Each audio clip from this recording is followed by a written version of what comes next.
Now, it's pretty hard to ignore the fact that this magnetism is happening a kind of it's analogous um, to voltage. It's pretty hard to ignore that this is happening just like magnetism, where when we have an electric circuit,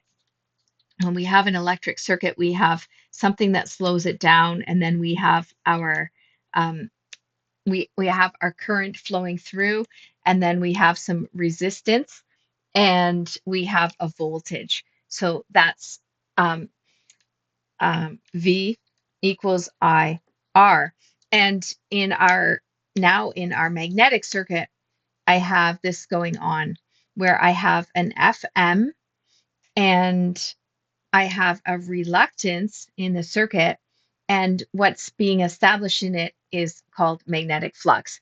It's a perfect analogy because they are related. So here, um, ferromagnetic force is the driver of the flow, and it is being opposed by some reluctance. V equals IR, Fm equals phi times R are analogies of one another, where flux is the flow or the effect. Okay, just like current, this is it's what's being flowing, or they say it's the effect of what's happening in this circuit. FM is like voltage, it's the cause, or it's the draw. I would call this the draw, or it's the cause of that effect. It's the drop that makes the flow happen. So, and then the flow's not going to happen very well if there's so much reluctance to it. So reluctance is like resistance.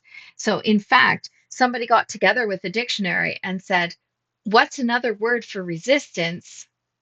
What's another word for resistance that um, means resistance and also starts with an R? Well, let's call that reluctance then.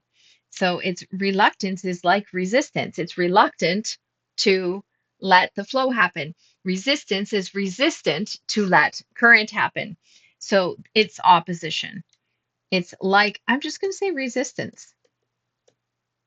It resists the flow. So absolutely, um, electromagnetic circuits are similar to a magnetic circuit in the fact that they do operate the same way according to like what Ohm's law does.